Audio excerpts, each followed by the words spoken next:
I guess I'll start out by just telling you a little bit about my background. I'm a licensed social worker, or I was, in Kansas, Illinois, and Wisconsin, and now in Florida. And I'm a TLC, do a group. I have a master's in guidance and counseling. I worked 25 years at a mental health clinic doing therapy, and I worked 31 years at the Department of Corrections, most of the time as a field supervisor.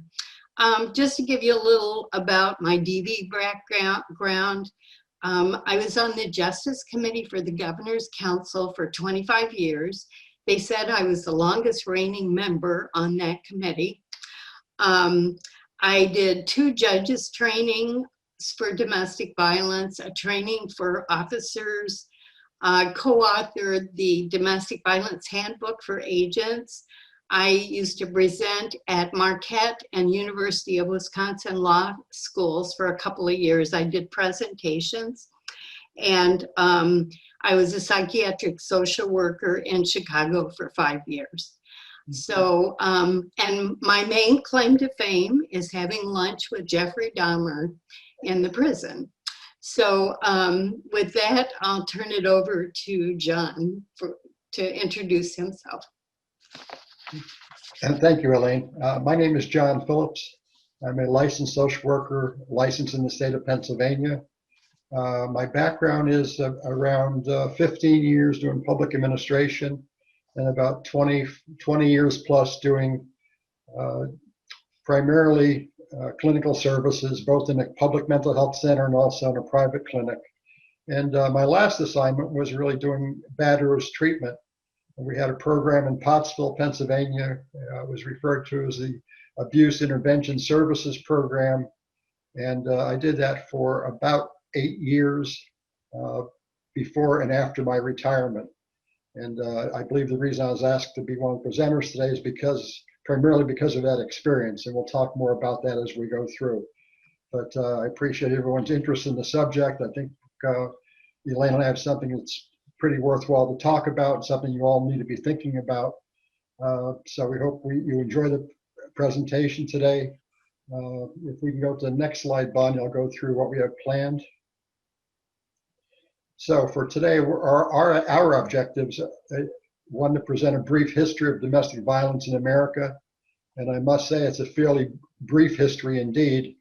We'll also talk about the dynamics of battering behavior and the theories of this behavior. And then I know Elaine has also prepared some great information about, great in the sense of the importance of it, not because it is great to know, but really the effects of being battered and abused and some of the real serious consequences. The third thing we would like to cover are the methods of intervention and also the concerns we have regarding the safety of victims.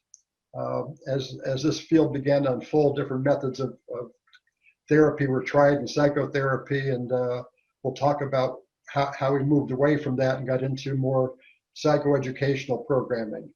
And the last part that we'll talk about will be about tried and true methods of batterers intervention that's really evidence-based. We'll talk about the research that went into demonstrating the validity of these programs, and we'll talk more about that, and then hopefully conclude with some reasons for optimism and some hopes for the future. So that's our plan for today. All right, I'm going to start with the history. And again, as I said, it's a brief history. So if we can go to the next slide, we'll start the history. And it's interesting because I put in the first slide, when I first was trained to do batterers intervention, one of the first things I learned was that there was an old law written in English common law that talked about a man having the right to beat his wife with a stick or a rod, but it couldn't be wider than the circumference of his thumb. And what I learned was that's where the term rule of thumb came from. What I learned from my research is that's not true. It never happened. It was an urban myth, but it was perpetuated by everybody that trained in violence intervention and domestic violence intervention. So So that myth has been put aside, but the reality is it would have been better if there was a law like that, because at least there would have shown some concern and consideration for the women who were being beaten. And there really wasn't even that consideration. What we know from the unfolding of the colonies and into America was that husbands were given the same rights with their wives as they were with their children and animals. It was considered an ownership position, that the wives were the property of their husbands, and the husbands really could do pretty much what they wanted, apart from killing them, because that would really be pretty serious. But up until then, there really was there was really no control over the abuse of women in marriage relationships, that women were the property and men had full rights over them. And the sad fact is that in America, there was a law to protect animals passed, the Animal Welfare Act in 1966, and it was passed prior to any law on the books to protect women. So there was more concern shown for the protection of animals than there was for the protection of women. And it's a sad fact of our society, but that's where we came from. And actually, the first time the term domestic violence, that term domestic violence was ever used was 1973. And prior to 1973, all of that behavior in that marriage was considered a family matter and nobody's business. That no one was privy to that information, what was happening in that family. So just not even 50 years ago, before we even identified this as a problem in our society. Okay. Next slide, please, Bonnie. As we continue with the history of domestic violence and domestic violence intervention, it's important to know that states start to take action long before the federal government took action. The first shelter that opened up for abused women was 1974 in St. Paul, Minnesota, and that's significant when we talk about Minnesota, because we'll talk more about some of the work that was done in Minnesota and the important work that was accomplished there. But that was the first shelter opening up in 1974. And interesting too, that just 3 years later, the first Batterers intervention program developed in Boston, Massachusetts. And I think what's really significant about that is that program to work with the batterers came about because of the insistence of the victims. The women in the shelter said, our men need help. These guys need help. You have to do something for them. So the women really had the insight to start working with these men to help them change their behavior and to stop being violent in their relationships. But it was really the women that made that happen, not the men. So that's powerful to think about. Think about the victims having that kind of insight to have services delivered to the men who really needed the help. And I think the real important legislation, and the first federal legislation, was established 1994, and it was the Violence Against Women Act. And it was important because not only was a law passed, but there was really enabling legislation which provided funding for services, both for shelter services for women and also funding for batterers treatment for men. And the author, coincidentally, the author of that legislation happens to be one of our candidates for presidency right now. And the author of that legislation in 1994, the Violence Against Women Act, was Senator Joseph Biden, who said, "We are helpless to change the course of this violence unless and until we achieve a national consensus that it deserves our profound public outrage." And that was really the underpinnings of this new legislation, 1994. And then 14 years later, by 2008, the National Domestic Violence Hotline logged 2 million phone calls of women calling for help. So that's how powerful the message was, and what the need was out there. The number of people calling needing help was in the millions.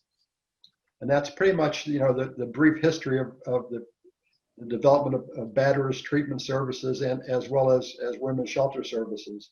And I think now I'd like to hand it over to Elaine, and Elaine's going to pick up on some of the things we know about batterers and some of the effects of the battered women involved. Elaine? Okay, thank you, John. The first thing that I wanted to say is that for the purposes of our presentation, When we refer to batterer, we refer to a man. And when we refer to victim, we mean a woman. I know that if you look in the research, you will see that some women have been violent in the past. But I think it's important to note that most women's violence has been in self-defense, and that women do not usually engage in violence to gain power and control over the man. Domestic violence is a pattern of assaultive and coercive behaviors in which an individual wants to gain and maintain power and control over their partners. Now, this is a basic violation of human rights. Batterers use violence to enforce the submissiveness of his partner. And he distorts what's supposed to be a partnership built on mutual respect. And so the couple no longer share an equal partnership in their relationship. So there are 4 major areas of abuse: psychological, emotional, physical, and economic. But before I go into those specifically, I wanted to tell you what domestic violence is not. It's not a mental health issue. I know back years ago, their philosophy used to be, this person must have a psychological problem. And so what we have to do is to give them some therapy to resolve the psychological problem and things will be fine.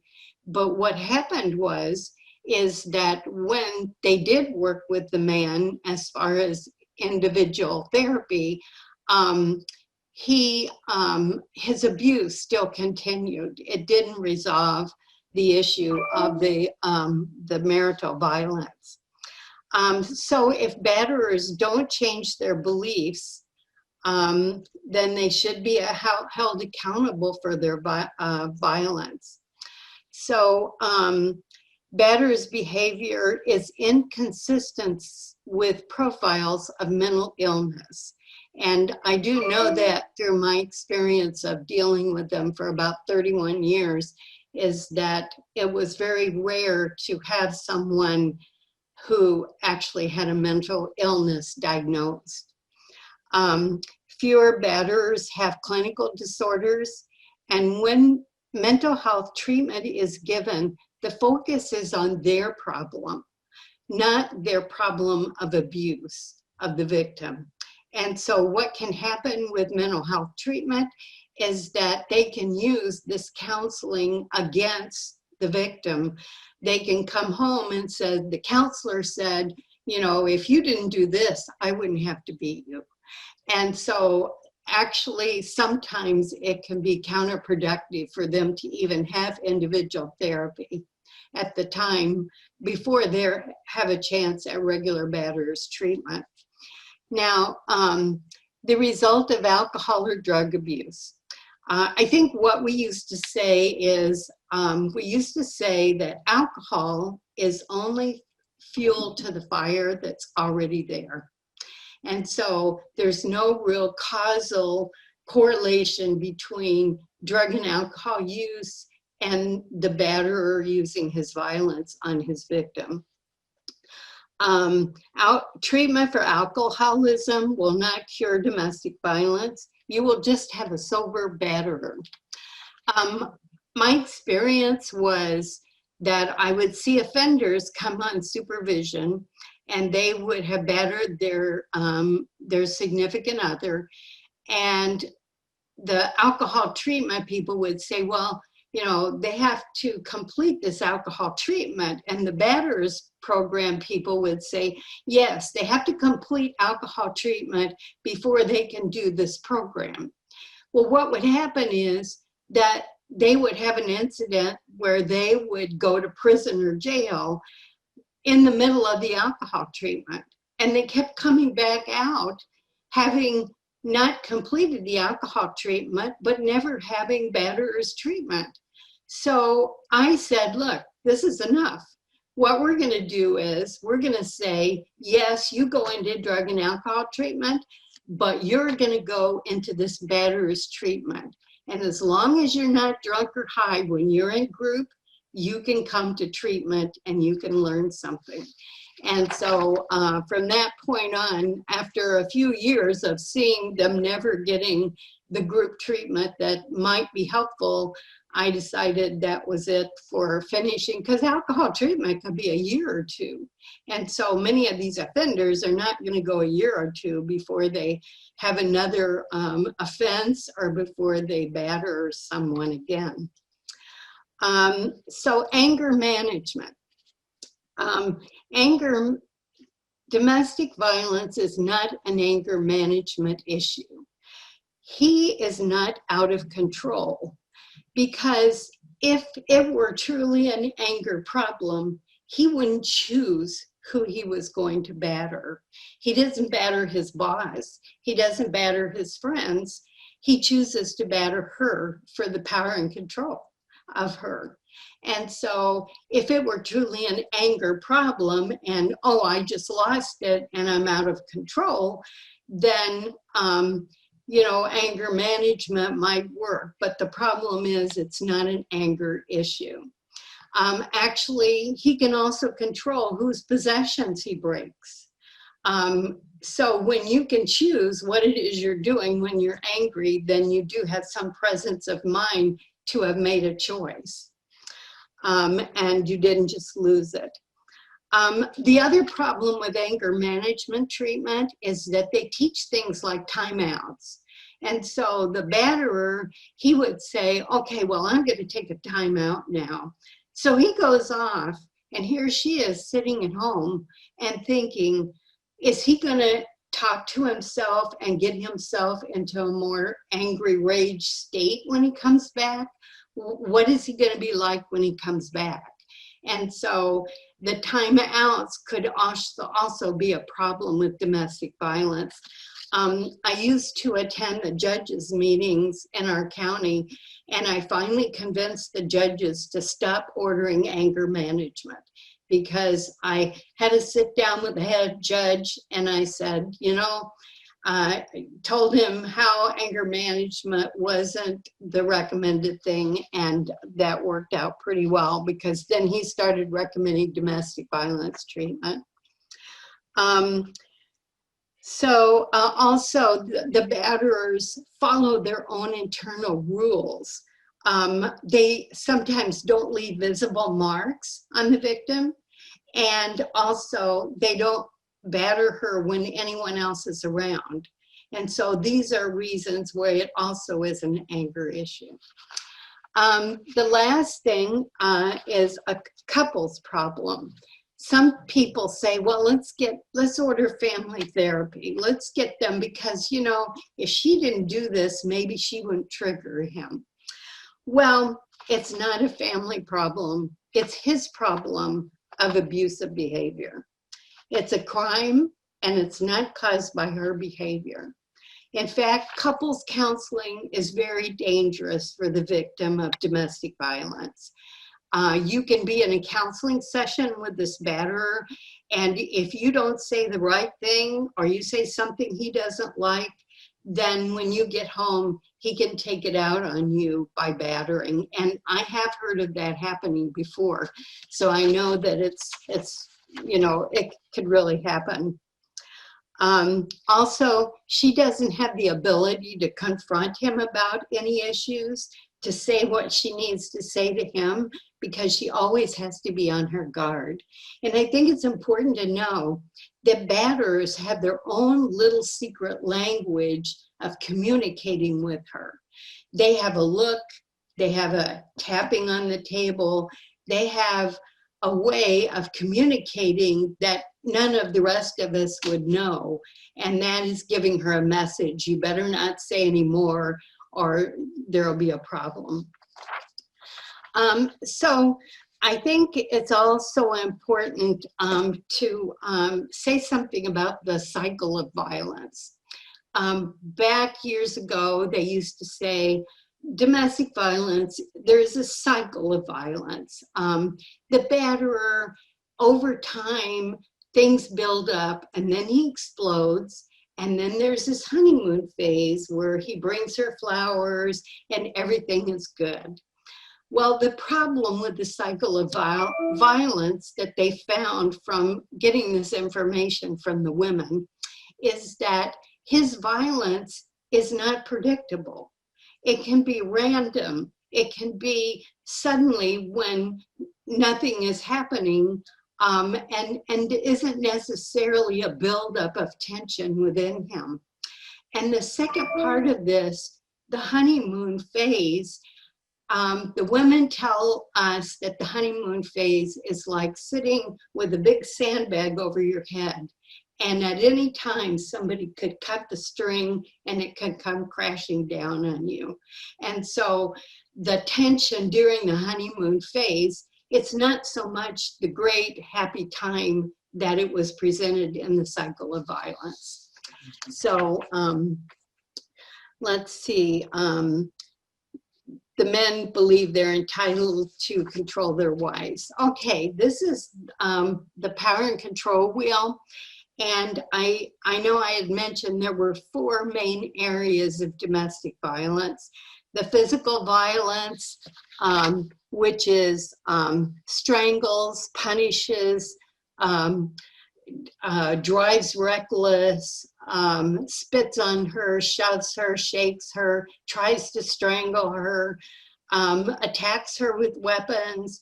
He's more physically violent when she is pregnant, and he is more physically violent when she is trying to leave the relationship. And so, but this power and control wheel, the thing behind this wheel is that all of the little spokes in the wheel are tactics that he uses to try to control her. And when these tactics don't work, what keeps the whole system in place is this threat of physical violence and also the past physical violence that's happened in the relationship. And so some of the things on the wheel are intimidation. So batterers use intimidation a great deal. In fact, I was out at somebody's house one time and this batterer came. He had made, it was when I worked in child abuse, and I wish I would have known then what I know now. But I was out there, he'd made a complaint that his wife was abusing the kids. So I go out and investigate this violence of these kids. And this guy, he apparently didn't like something I said, but he punched a wall right when I was there. And so, you know, I wouldn't say that he touched me or he did anything physically to me, but this was a tactic of intimidation. Punching the walls that gives you the message, hey, you better not do any more. I was a little surprised he was the one that made the complaint at the time, but now I realize how batterers can use the kids against her, which is one of the tactics on the wheel, using the kids in some way. So this was his way of saying, you know, you're going to lose your kids because those people are going to say this isn't the place for them because you're a bad mother or whatever. So I experienced the intimidation myself, even though I wasn't the victim. There's emotional abuse, calling her names, putting her down, telling her she's fat, picking her vulnerabilities and expanding on them, telling her she's stupid, you know, talking about her lack of education. Even some women who are educated start to have low self-esteem and feel less about themselves because of this tactics this batterer is using. Minimizing and denying. That is a big one for them. You talk to them about their offense and what they did, and it's like you're looking at a different thing than the report that you're looking at as to what they did. So they either deny it altogether or they minimize it. Economic abuse. One guy I supervised, he let his wife keep track of the finances. So it would look on the surface like, well, she's in charge of the money. But no, if there wasn't money for when he wanted to buy something, then it would be her fault. So that's just kind of some idea of this whole system of power and control, threats, coercion, male privilege. I'm the man of the house. I should be in charge. So next slide, Bonnie.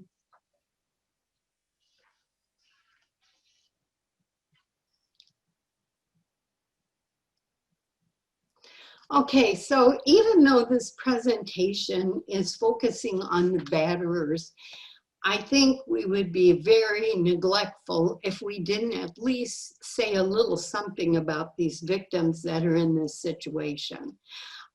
So some of the things listed on this slide are effects that are on the victim.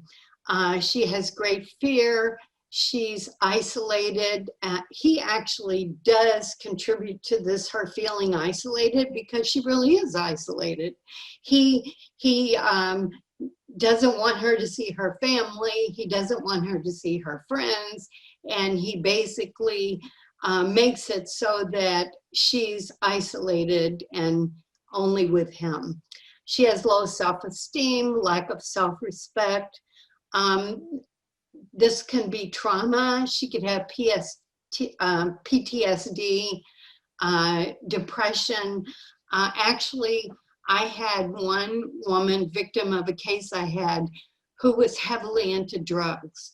And so she was taking these drugs to kind of numb herself to this violence in the situation. And also, we would have women on supervision. And so part of our investigation was, is this a woman who has been encouraged to commit a crime because he's making her do it? Is she on drugs because of the situation she has at home? So our social histories of people were very important when we had women on supervision, because if we found out they were a victim of domestic violence, that might make a difference in how we supervise them. Eating, sleeping disorders, suicidal thoughts, increased anxiety, and economically dependent. They question their own perceptions about things. So next slide. I also, before I talk about the statistics, just wanted to point out that if you're assaulted by a stranger and you're a woman, when that case is over, you're done. You move on. You may have some effects from the case of having been assaulted by a stranger, but when you're assaulted by a batterer, you're in danger all the time. And so your stress and what you go through, your safety is going to continually be in jeopardy versus being assaulted by a stranger. So she's in the most danger if she leaves. And sometimes one of the reasons she stays, and she's the only one that knows if it's possible to leave or how she might leave. The person that's more aware of the danger is the victim herself. And so she sometimes thinks that she can somehow control what happens if she stays, and where she really can't. But sometimes that's something that's going on in the situation. Now, the statistics, 85% of domestic victims are women. Women with disabilities are 40% more likely to experience domestic violence than women without. 1 in 4 women will be a victim of domestic abuse in their lifetime. And I thought this was really impressive when, you know, 1 in 4 women. So, you know, you may even know women who might even be being abused and not even know it or have experienced abuse. 40 to 45% of women in abusive relationships are raped. 98% of abused women experience financial abuse. That's another reason for them not leaving so easily, is that they may not have the money to be able to leave. He may hold the key to the finances and the family. So if she leaves, you know, what is she going to do? She doesn't have access to the money. Women are 70 times more likely to be murdered by their abuser in the weeks after leaving. And so that's another big red flag about why you should never say, oh, you need to just leave him. If I can just comment on that, Elaine.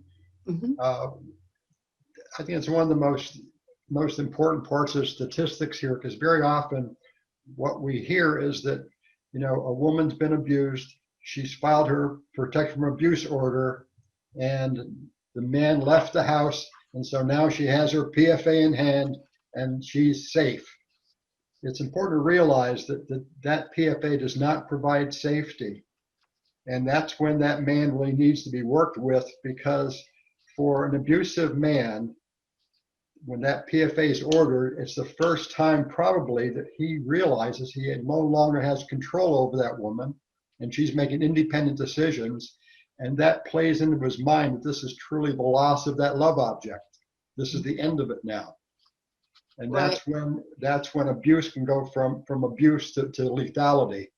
And so it's so important that we hear this, that the PFA is not the end of the process, but truly it should be the beginning of the process. That's exactly right. Good point. I mean, this is like one of the most important things to know about domestic violence is, you know, that she's can be in real danger. So I'm going to go on to the characteristics of batterers. They deny or minimize their abusive behavior. They're among all sections of society, regardless of education, our socioeconomic background, or occupations. I know I even supervised a cardiologist once. Also police officers, people in positions of authority, even judges, it doesn't matter. They can be from all walks of society. You can have a batterer. They externalize or they blame their victim in many cases for the abuse. They generally accept no responsibility for their abuse. The man and woman no longer share equal rights. The abuser's thoughts and beliefs justify their abusive tactics. When I did cognitive groups with these batterers, it would be crystal clear as to why they thought they had the right to abuse her and to control her based on the beliefs that we got from the groups.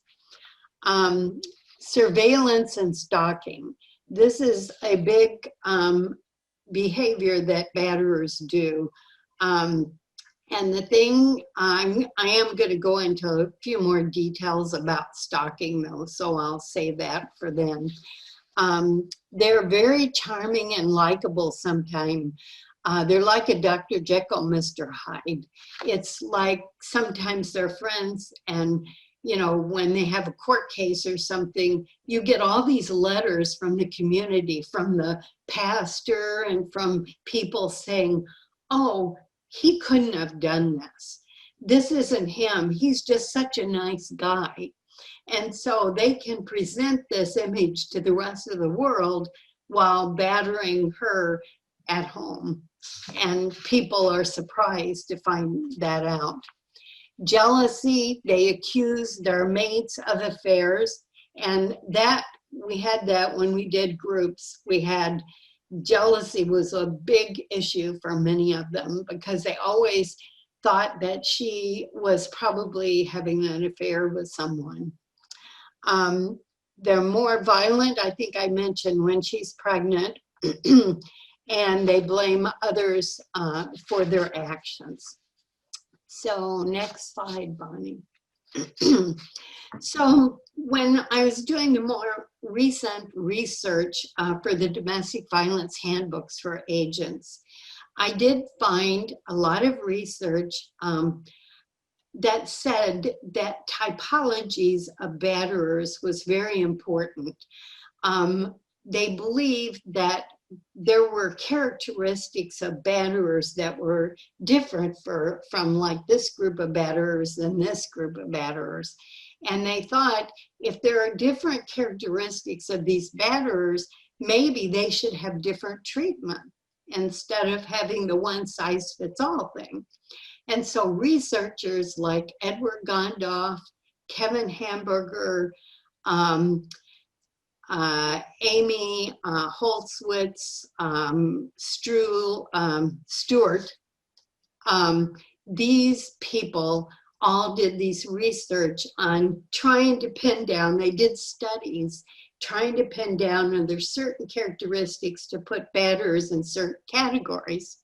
So some of them had like 4 categories and some had more, but I decided to just tell you about the ones who came down to just 3 categories.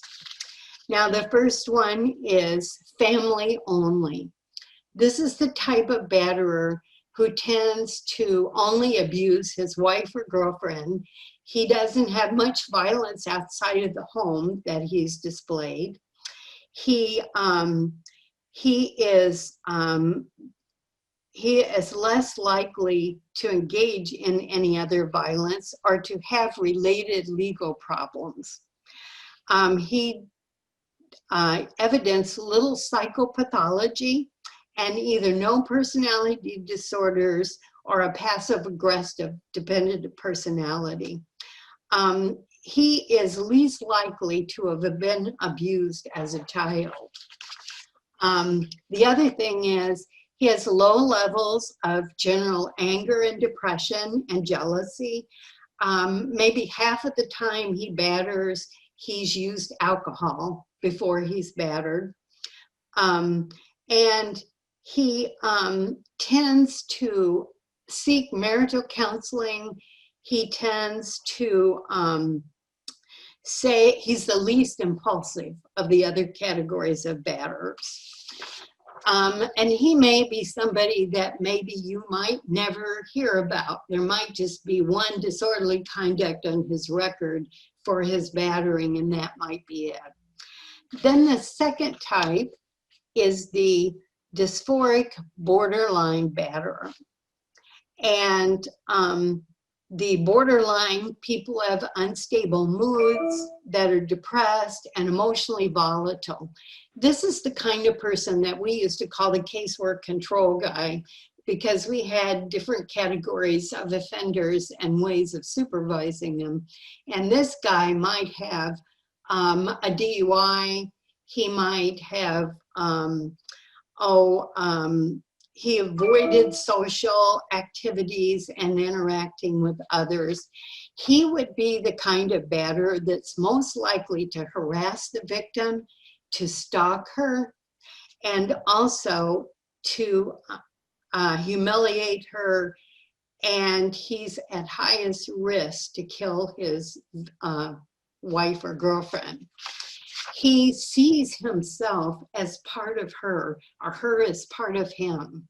He doesn't see like she's a separate person from him. So he focuses on that. He has the least marital satisfaction, the most jealousy, and he's pathologically dependent on his wife. So you can see how he might be the one that might stalk her more or might be at risk to kill her. Then the third type is generally violent and antisocial. They engage in moderate to severe marital violence, including psychological and sexual abuse. This is the third type. They have a history of related criminal behaviors and legal involvement. They're more apt to have an antisocial personality disorder. As children, they were the most severely abused when they were growing up in the home as children. And their attitudes toward women are seeing them more as objects. They are more apt to have seen their father abuse their mothers also. So alcohol use was part of their violence. They're the most impulsive of the batterers, and they feel little remorse for what they do, and they tend to blame their victim more. Now, the first type that I described, the family only, about 50% of the batterers, they felt fit into that category. And they felt about 25% fit into the second one, the borderline, and 25% in the last category. They explained the reason they thought there should be typologies in an interesting way. They said it's like cancer. You know, with cancer, everybody has a similar thing, you know, the cancer, but there are different kinds of cancer. And so there's pancreatic and colon cancer, different types, which require different treatments. And this was their reasoning for thinking that there should be different, you know, treatment for these people. So if you want to go to the next slide.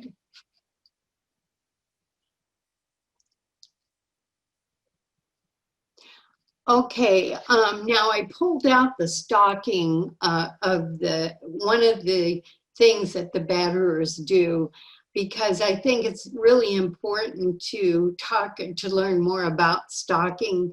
The batterers that stalk them approach, confront her, they show up at her workplace, they contact her employers, they sometimes cause her to lose her job. They vandalize her property. She may come out from work and have 4 flat tires. They contact her repeatedly by phone. They may call 20 or 30 times in a day. When she is home, they take her phone and they want to know who she's called or who she's texted. They monitor her all the time. They can place or deliver an object to her property or a member of her family. And so the stalking is, and the definition of stalking is the intentional cause of conduct directed at the victim that caused a reasonable person under the same circumstances to suffer severe emotional distress. That's the legal definition of the stalking. Bodily injury to or the death of the victim or member of the victim's family or household. The stalking, when we had a training from a gentleman with the name of Mark Wynn, and he was a detective from Texas. And we got him to come because he went all over the United States training people on domestic violence, also because the cops are in the most danger when they go on calls of domestic violence. So he was really interested in educating people. So we got the police in our area together, we got all the probation agents, and we got Mark to come. And Mark said something that's just stuck with me all these years. He said that if you're stalked by somebody you have an intimate relationship with, you are more apt to be killed by your stalker. And so that's just kind of one of those little things that stuck with me. Now, the stalking law, there only have to be 2 of these behaviors present for them to arrest the batterer for stalking. And so, and it in Florida, I did look up their stalking law in Florida, and the person could get 2 to 10 years prison for one proven incident of stalking that he's convicted of. And if he's a repeat after that, he could get 2 to 20 years prison for that in Florida. So if you want to go to the next one. Strangulation is another behavior that the batterers do that I thought was important to pull this out and talk about it a little more. We had to have training for the agents about strangulation, because when they would go out and investigate case of domestic violence, and sometimes the woman, she would be telling them what happened, but sometimes she would look like she didn't have any injury. And so when the agent with the right questions could find out that, yeah, he did put his hands around her throat and he did try to strangle her, but they may not see any marks. And also this can happen when the police go out and investigate. So they also need to know more about strangulation to be able to ask the victim the right questions, because you could die 2 or 3 days later and not even have the visible injuries that people could see right off the bat. So that's a real danger to the victims. It can cause a medical emergency that can result in death. Best practices call for medical evaluations if you would go out on a call. Some examples of how they would present: unable to breathe, complete loss of voice, hoarse, sore throat, raspy voice, difficult talking, breathing, swallowing, loss of body functions, urine or bowel functions, ringing, lightheadedness, dizzy, seeing spots, fainting, loss of consciousness, bruising, may not appear for hours or days, and mental status changes. She could be restless or combative. And so this officer that's going out on this call may have this combative victim and not realize that he has attempted to strangle her unless he asks the right questions, because that's one of the symptoms that she can present. Brown, purple spots, bleeding under the skin due to trauma, spots around the eyes and face. And so they give, in the law in Florida, they do give examples of questions to ask, and they give example of investigative questions. So I won't go into those now, but they do have that in the law if you look it up in Florida. So if you want to move on, Bonnie. Okay, so I was involved in supervising batterers myself for the first 15 years. And then the last 15 years, when I became a field supervisor, I decided I wanted a unit of agents who only were involved with domestic violence cases. And that was difficult to do in our area because, you know, for one thing, they said agents won't be able to tolerate having just these cases because there's so much trouble, because they have to be locked up for all these things, and they're always drinking and they're always getting into trouble.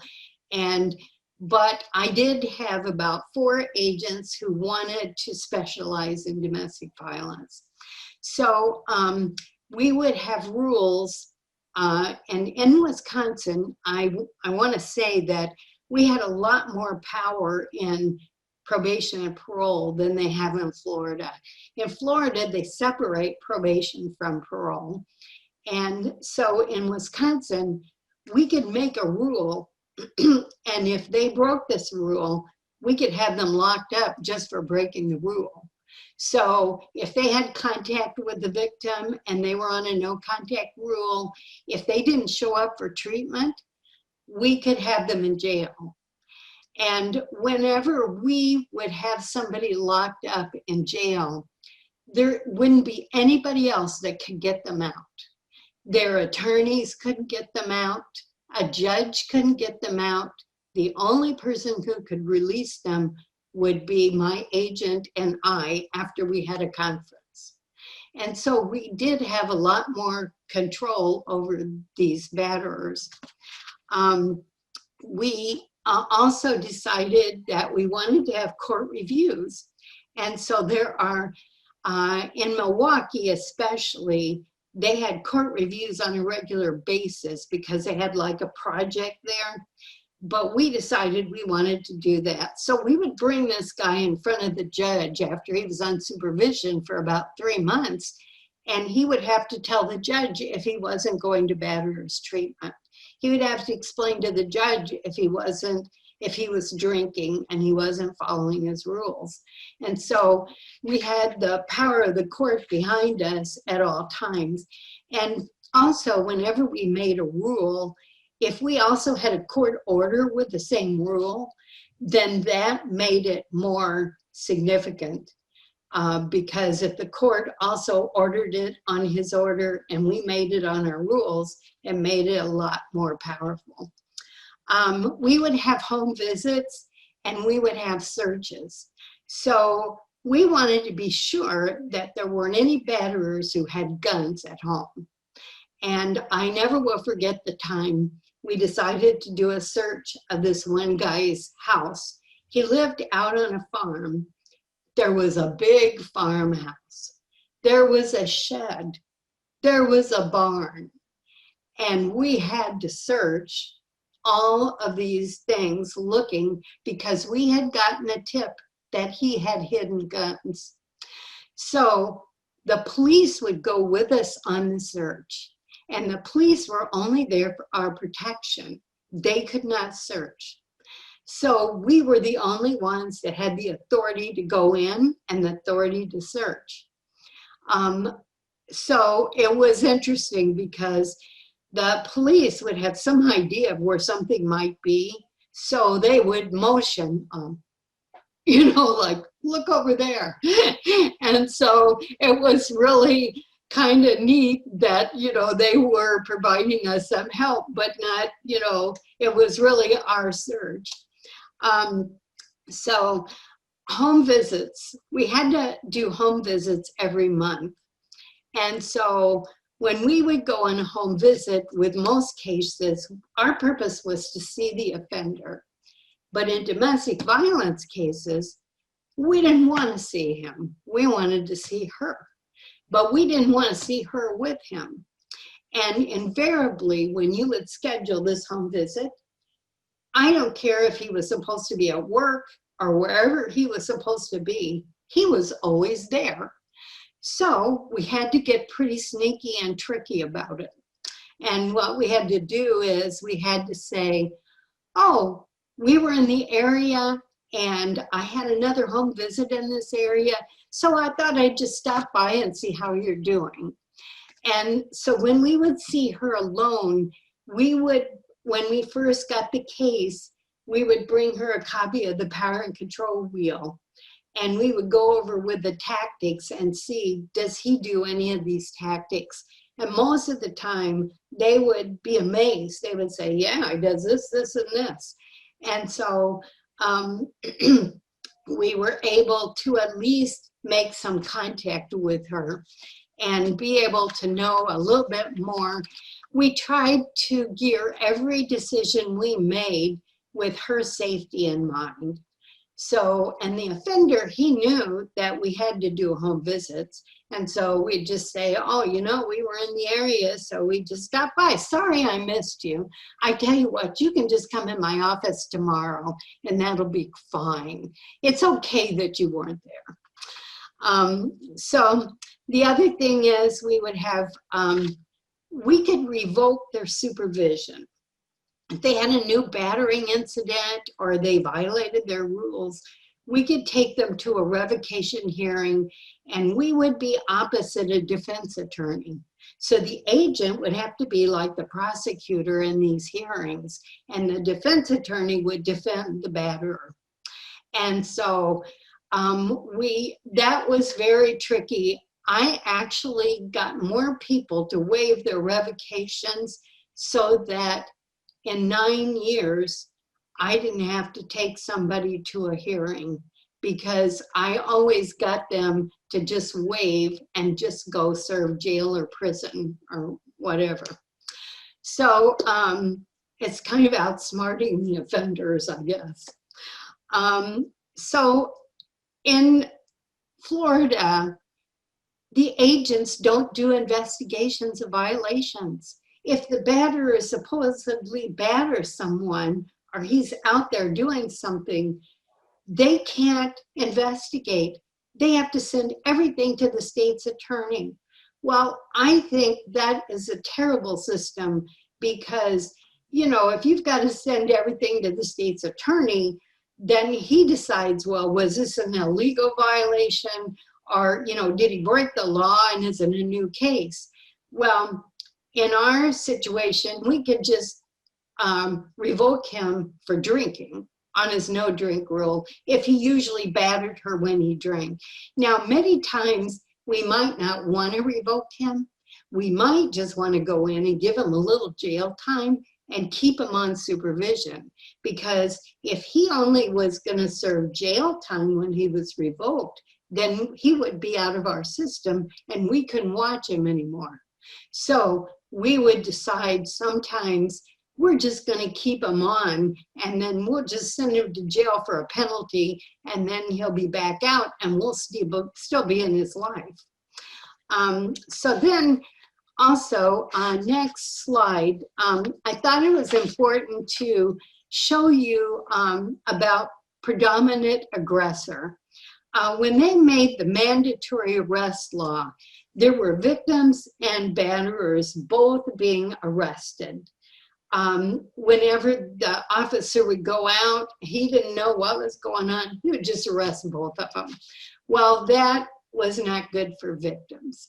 So then they determined, they made this, they said primary aggressor law, but then it was changed to predominant aggressor because it seems like the wrong person still was being arrested.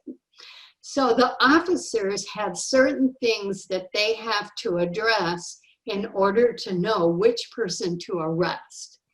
And I had an officer from Florida tell me that when he goes out on a call here, and he was in charge of the station, and I don't want to name him because I don't want to get in trouble, but he said that they arrest the person who does the first thing.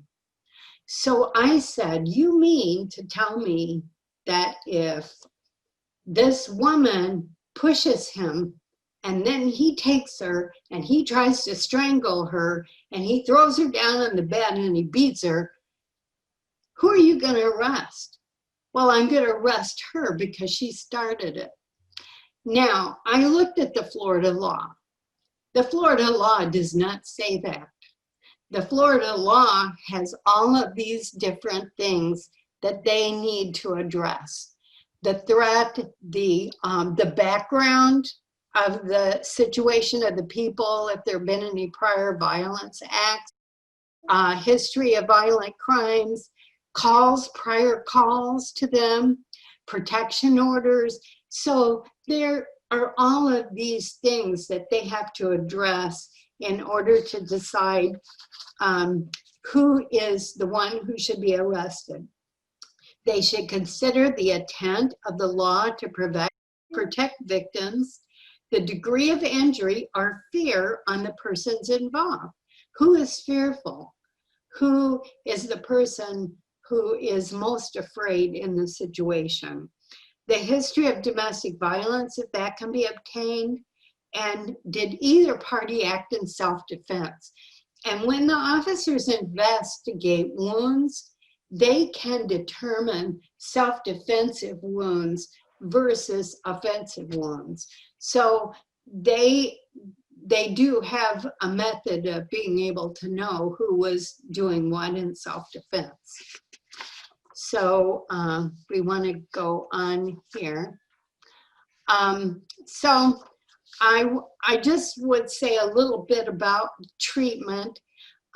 The early treatment of batterers, they focused on people having psychological problems, and they said, if this problem is cured, then the domestic violence will cease. And that's really what didn't turn out to be true. Women weren't safe and women were continuing to be abused in spite of the fact that this was their first approach.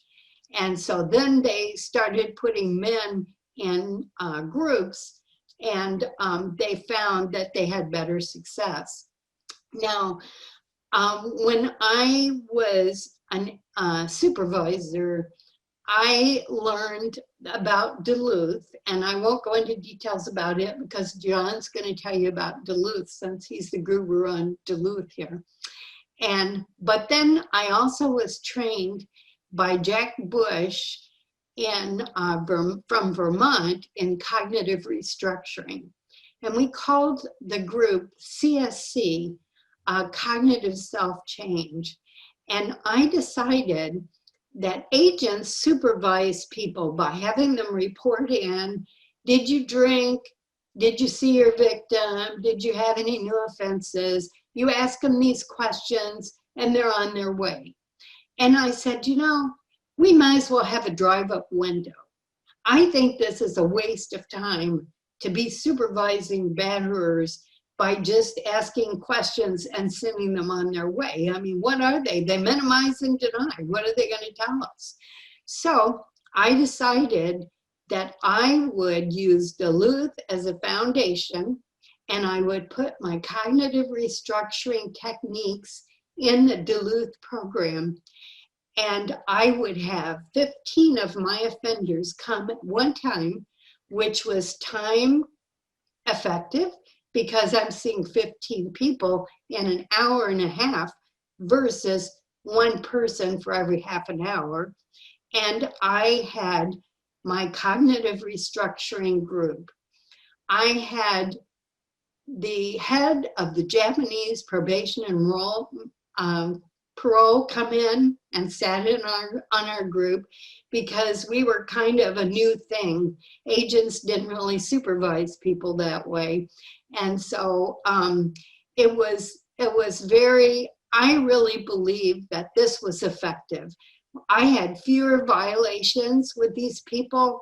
I knew them better because of what they would say in group. And then I could make better decisions if they got into trouble. If an offender got into trouble 24 hours a day, if it was at 3 a.m, I would get the call and they would say, do you want us to lock him up? And I would have to say, let him go or lock him up. But most of the time, if I get a call in the middle of the night, it would be lock him up and we're going to ask questions later. So who's going to be able to think much at 3 a.m. and you don't have his case there? So anyway, that was what we did. And so now I want to turn it over to John to talk about Duluth. Thank you, Elaine.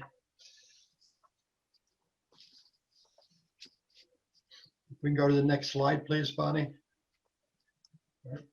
What I thought I'd start talking about before I lead into the Duluth model, this is the metaphor. The metaphor is that there's a river that flows through a village. And one morning, the villagers look out on the river and they see drowning women floating by. The villagers all panic and they rush to the river and begin pulling these drowning women out of the river and saving their lives. And the more women they pulled out, the more women would flow through. And they just kept pulling these drowning women from the river. And one of the villagers finally said, that's enough now. And she backed up out of the river and she said, I'm going to go upstream to find out who's thrown these women in the river, and I'm going to stop them. That's the metaphor. And if I can continue the metaphor, that villager was Dr. Ellen Pence. Dr. Ellen Pence was at the University of Minnesota, and she and her colleagues really began to study both the men who battered their intimate partners. And as Elaine said, the work we did primarily was with men who battered women in heterosexual relationships. There's no denying there's lots of abuse that takes place in other relationships. That's primarily who we worked with, and that's primarily where this model was developed.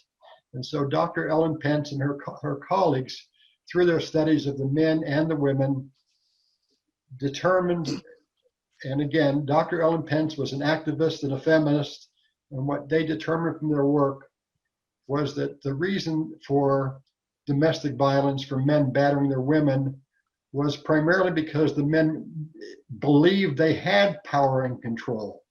Not that they were trying to get it, they believed they had it, and the woman that challenged that was a challenge to their power and control, and for that they should be beaten. And so what Dr. Pence and her colleagues determined was that the reason that happened is that's how men were socialized, that men were socialized to believe that women are subservient and that the men really should have power and control over them. And so that was really the basis for the model they developed. And I have to tell you that the other two comments about adult feminism being a pro-women approach and adolescent feminism as an anti-men approach, that's my own editorial comment. Because I believe what I learned from Dr. Pence when I studied with her and studied the Duluth model, it was clear in my mind when we worked with her that, and just to back up for a second, I went with my female co-therapist, and she and I went to Duluth, Minnesota, and met Dr. Pence and studied for 2 weeks about how to do the Duluth model of Batterers intervention. And what I came away with was the fact that she really was not an anti-male type of feminist. She really believed that to a large extent the men were victims to some extent too, and that does not forgive their behavior, and they need to be held accountable. But her approach was really a pro-women approach. She really felt that women really needed to be strengthened, to be protected, so they can reach their full potential. And her work was primarily helping women reach their full potential. And the way she felt that would happen is by having these men that battered to stop battering their women and let the women grow and flourish and develop. So if we can go to the first slide, and I think the next slide, please, Bonnie. This is, and we'll come back to this again, but Elaine touched on this, that what Dr. Pence and her colleagues developed was first based in a theory that the men were really using power and control, and that was the reason for their violence. She developed what they call the power and control wheel. And the way we did our Duluth model of domestic violence intervention was really based entirely on their work. And the way it would work is we would have a group of 8 to 10 men. And in my case, we had an open-ended group. So the men can start at different times, but they always had to start at the first week of one of the spokes of the wheel. And the way we do the program is we would have a video of one of these types of behaviors, for example, intimidation. It would show the video of some man intimidating his female partner and how that would escalate and lead to violence. And we then would spend the next 3 hours, three 1-hour sessions going through every aspect of that. And that was really a 3-week program. And it was 8, if you count the spokes, 8 spokes for 24 weeks. And with the introduction to the program and the termination session, it was a total of 26 weeks. So we would focus on one of the spokes of the wheel, show the video, do a lot of discussion. In my case, since I was really trained in psychodrama, we did a lot of role playing and reality rehearsal, and we'd practice with the men to show them how they can change their behavior and have them act out a different type of behavior that would be far better in terms of having a good intimate relationship, which did not involve violence. You can go to the next slide, please, Bonnie. I'll just kind of talk more about that. So the goal was to have these men in the program move from a pattern of power and control that ultimately led to violence to a position of nonviolence. And the way to get there was to help these men understand that they really are equal to the women that they were involved with, that there was an intimate relationship with 2 equals. And then we'd also go through, in our case, practicing the behaviors to show the non-threatening behavior, to show how you show respect.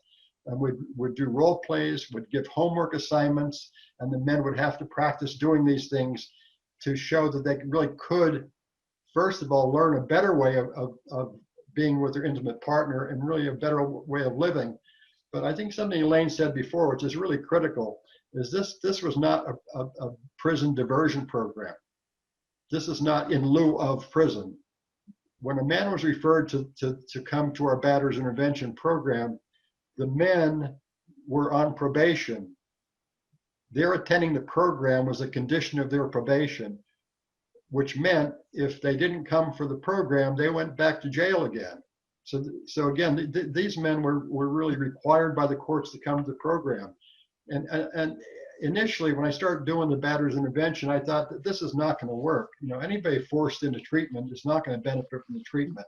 And I really was very skeptical about it, but I did it. You know, I'll get into it. And when we did, and my co-therapist, Christine, and I, you know, we're both somewhat skeptical. And as it turned out, many of the men we worked with really were able to learn new ways of behavior. They changed their behavior in many, many cases, and we have our own little research we provided. But the biggest part for me, which was the most convincing, is working with the judges in Schuylkill County Court. The judges all said to each judge, you know, we don't see these guys coming back anymore. You know, we used to see these same guys 2 or 3 times a year. Now we don't see them anymore.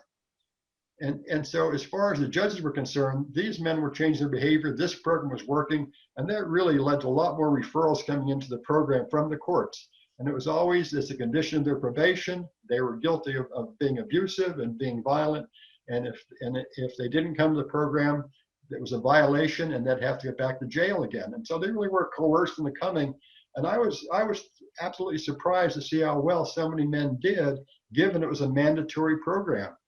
And to be honest with you, we're also open to volunteer referrals. And we had a few men that came to the program voluntarily, not as a requirement of the courts, and they did poorly. They did very poorly, and we weren't very successful. And it struck me, these men come in on their own accord. I mean, why aren't they benefiting? And the truth was, these men coming in voluntarily, once they were confronted about minimizing what they did, oh, I only grabbed her, I just pushed her, I didn't hit her, I just pushed her. And they minimize, deny, well, she started it, she hit me first. I had to fight back to save myself. And when they were confronted by the men in the group who had experience now, because it was an open-ended group, they would not come back. So it was far more successful with mandated referrals than it was for voluntary referrals, which still blows my mind to this day. But that was our experience doing this program. I see Elaine's nodding. Elaine, you had the same experience? Yeah. Yes. So that was the Duluth model. So again, mandatory, condition of probation. And what Dr. Pence was really clear about was this wasn't just a program. This had to be a really all-encompassing approach, that it had to be a community-wide approach to domestic violence, that the courts had to be involved with it, the community as a whole had to be involved with it, the churches, the schools, they really all had to be connected to this, that we were really trying to get these men to stop beating their intimate partners, and everybody has to be connected to that mission. It wasn't just limited to the group work that was taking place there. And Dr. Pence was very clear about that we really had to organize our communities. And so there would really be a zero tolerance for domestic violence. And that happened, you know, again, it's rural Pennsylvania, but it happened in our community. You know, that people stopped making jokes about domestic violence, and people stopped, you know, really taking it lightly. And I think that was critical to have a successful program. We can get back to the slide then about prevention intervention, Bonnie. Yeah, I know, John, when you were saying about the minimizing, denying in group, we actually used to get a copy of the police report with what he did, right. And we would give it to him. And we would say, okay, tell us, what did she say you did? And so we kind of got through some of that minimizing, you know, that way. Yeah, this is slide 16. Yeah, that. Okay. Thank you, Bonnie. Yeah, I don't know if I want to tell you all this or not, but I have to tell you because it's always struck me that one of the things I learned from doing the work with the men was I learned a new contraction, and the contraction is Jameen. So one guy would say, well, she was pushing my button, Jameen, and for the longest time I couldn't figure out, but I learned later it was a contraction for do you know what I mean? And it was Jameen. Jameen? So that was my learning. That was a new contraction. Jameen? So anyway, that's really what you'd hear in the group. The new guys would come in, they would talk about, first denying it ever happened, and then minimizing what happened, and then blaming the other person. I think the beauty of having an open-ended group, or the more experienced group members were able to confront these new guys coming in, what they were doing. And when they would confront them from their experience, they were learning so much themselves then, because they would hear themselves from these guys and where they had come from. So I think that was very powerful. And as a matter of fact, when we did the group for about 5 years, and a lot of the guys wanted to come back and almost like being alumni to the group, can I come back and visit? Well, after a while, what happened, the men start their own self-help group, and they're really all the alumni from our program just would really get together once every week or every 2 weeks for a piece of pizza and a Coke, and just to kind of stay connected with one another. And I think that was a very powerful influence as well, that it was a way that they were able to kind of stay connected with what they learned and remind each other over time, what they had learned and how it was going. So I think that was a real significant kind of development that took place because of this group experience. And currently, the Duluth model now is really what's considered the primary model for batterers intervention. And right now, the Duluth model is used in all 50 states. There's 4,000 communities now using the Duluth model, and it's found now in 26 countries that are working with domestic violence. So I think Dr. Pence, who died about 10 years ago, I think it was a tragic loss, but I think her contributions to the field are just invaluable. And I believe her work will continue for many, many more years to come. And I think, and she said also that this is one method, but there's need to be more methods, there needs to be more learning, there needs to be more research. And there's been several research projects conducted. And if you go into literature, you're going to find hundreds of research articles about domestic violence and domestic violence intervention. The research journals are filled with these articles. And some of my new learning here, I used to believe strongly in meta-analysis. I thought, well, if you do, 50 studies, then, for all of us who are trained in research, when you increase the N, the number, the power is better, right? I mean, so of course you do meta-analysis. And so I started reading a lot of the meta-analysis that were done. And then something struck me that you can cherry pick for meta-analysis. You can find 20 studies that kind of fit your own point of view and put them together and say, here's the real meta-analysis. And I started realizing that it depends on whose meta-analysis you're looking at, what their point of view was. But I think from my experience, I thought we had great success. I know Elaine said the same with her experience. So again, it's worthwhile talking about research findings. And I think Elaine wanted to talk about one specific study before we move further. And this is Dr. Gondolf and what his 7-year study tells us. Elaine? Yeah, Edward Gondolf did actually a 7-year study. And this study, they had men in batterers treatment in 4 separate cities. Think Houston, Dallas, New York. I don't remember the last one. But what they did is they established that batterers intervention programs such as Duluth, and actually John's correct, it's even in the Soviet Union, I found when I was doing recent research.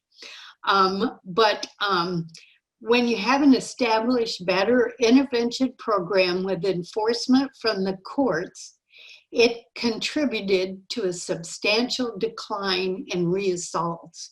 And I think it's that combination of the courts and the treatment people, and having that together is what made them successful. And he said in a 30-month follow-up, less than 20% of the men had reassaulted their partners. And the 48th month, 10% had reassaulted in the prior year. 2/3 of the women said their lives had improved, and about 85% felt safer. This was a fairly large study, and there's a book that he wrote called Batterer Intervention Systems. And in this book, he talks about details of the study, about like dropouts. Why did the man drop out? Did he drop out because he committed a new offense and he was sent away? Did he drop out just because he didn't want to, enter into the treatment process? The reason he dropped out, and so what they did is they determined that if a person stayed at least 2 months in the treatment group, that could be considered enough time to be able to evaluate the success or failure. One interesting thing, the person who enters Batterers treatment that drops out is more risky than the person who either never does treatment or completes it. And I thought maybe that's because he's more risky because he's more apt to have broken the law or had a new battering offense or something like that. That was about the best thing I could think of. And then one more thing I would say is, when we talk about the jail, I used to call it slammer therapy. And I actually think that a little bit of jail time, it doesn't have to be a lot, but it sends the message that it's a crime to batter someone, And so with some offenders, 5 days was tremendous because, like, for this cardiologist, 5 days would be bad. But for the regular career criminal, it would have to be a longer period of time to make an impression. Researchers in Scotland found that offenders ordered to the Duluth program who were threatened with immediate consequences for failure to participate had a success rate of 73% from attending this Duluth program versus 33% of men who were just placed on probation. So I won't go into any more, but if you want to look up the study, that book will give you all the details. Now, next thing you want to talk about, the last part of this slide is the question, could we successfully stop batterers from abusing their intimate partners? And I think what we're talking about now is we have techniques now that will help stop men from battering their intimate partners. But the thought I had about that is before you go that far, we're now talking about secondary prevention. But how about primary prevention? And the thoughts I had, and again, I have no research, I have no good data to back this up. But my sense is that if we can raise our sons to have more respect for everybody in general, if we can raise our sons to value their intimate partners, to see them as an equal life partner, not to see them as a subservient member of society, if we can raise our sons differently, hopefully we can stop these men from becoming batterers later in their own experience. And the second part of that is we prevent women from entering battering relationships. And again, I'm always walking the fine line because I'm not blaming victims for what happened to them. But I do know, interviewing women that were battered 2 or 3 times from 2 or 3 different men, and I'll use another metaphor. It's like they went to bed with the prince and woke up with the frog. And they don't know how it happened. They literally don't know how. They really thought this guy was different. They really thought this is going to be a different relationship. And somehow they were missing some of those components in these men that they would see would later become batterers. And as Elaine said earlier, batterers come from every walk of life, every economic strata, everything we know about people in general could produce batterers. But we do know about personality factors in a batterer's makeup. We do know they're very insecure. We know they're very prone to jealousy. We know they're very controlling by nature. So we know enough that we can kind of prepare women to watch for these things. If you're dating a guy and he says, "Oh, honey, I can't live without you. I couldn't imagine you being with another guy." Don't take that as flattery. Take that as a yellow flag. This doesn't bode well for the future. Or if the guy you're dating is saying, "Where you going? Who you going with? How long you gonna be? When you coming home?" These are yellow flags going up, and I think it's important when we're raising our daughters that we can teach them these things about what to look for as far as they're staying safe and not being abused. And I think it's critical that we have these kinds of dialogues with both the boys we're raising and the girls we're raising, that they would learn from these experiences we're all sharing now, so they can be safer and have a more fulfilling relationship in their life. So that's my commercial for the moment. And I think we want to get in the last part about where to from here as far as models. Elaine? Yeah, Bonnie, if you want to go to the next slide, the last slide, I think it is. Final recommendations. What they say is that Batterers program alone should not be regarded as the end all. It's the combination of the Batterers program with individuals and organizations to enhance accountability and offer a range of services. Working closely with the court and probation to monitor court-ordered referrals, creating a solid program structure, which is ongoing treatment, and also the supervision of the staff who are doing the treatment groups to make sure that they're using the right techniques that work. Developing a coordinated community response that goes beyond legal sanctions. And I'm thinking the coordinated community response, when we developed the handbook for agents, we didn't just in corrections go write this book. We brought the advocates from the women's shelters in. We got the people from the governor's council in. We got a police officer on the committee, and then corrections. And so somebody from treatment. And when we put this handbook for agents together, we had all of these different people that had input into the handbook and what was there. There's a section for how you treat victims. There's a section for investigation. And so, the first time we did that handbook, we made sure every agent had a copy at their desk of this handbook. And then we did a revision before I left. About a year before I left, we did a new revision. And so the one thing that I do remember, when I was on the Justice Committee for the Governor's Council, we did lethality reviews. We would review cases of when the woman was killed, and we would try to look at what had happened in that case that she ended up being killed by the batterer. Were there any early signs that somebody missed?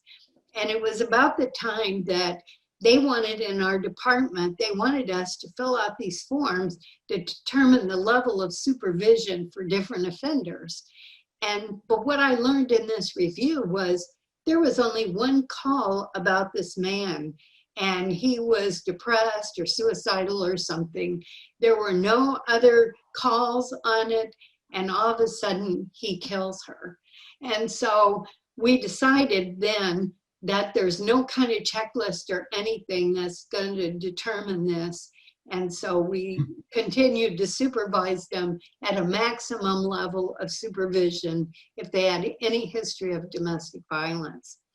So I think shaping interventions and programs based on input from adult survivors is very important in this response to domestic violence.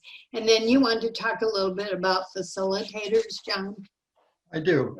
And the reason is we talked about the research and all the mixed research results. You can see research that shows an 80% success rate of Duluth.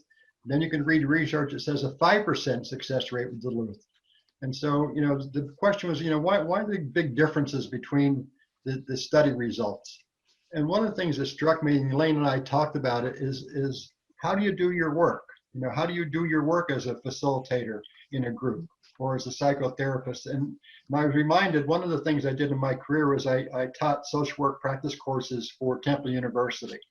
And one of the people I relied on for my work in group psychotherapy was a neo-Freudian psychiatrist, Dr. Irvin Yalom. And Dr. Yalom wrote probably the most critical book about psychotherapy, group psychotherapy. It was the theory and practice of group psychotherapy.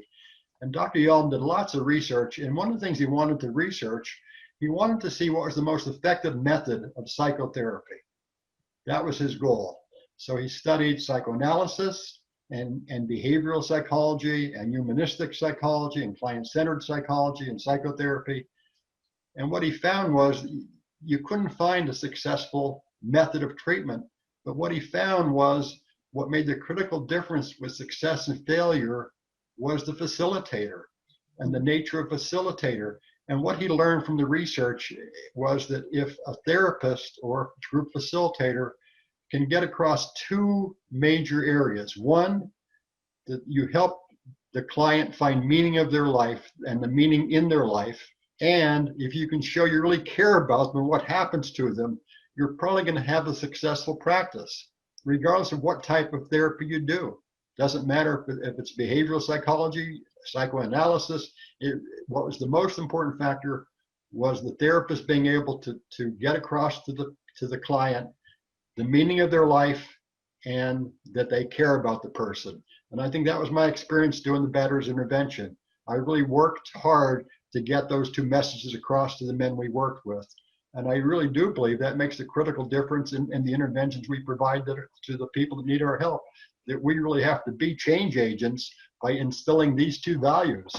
So I think that's probably a good takeaway for this presentation. Thank you all very much. Yes, and I'll just say, my offender who was being sentenced to 5 years prison said she did everything she could. So that's what I'll leave you with.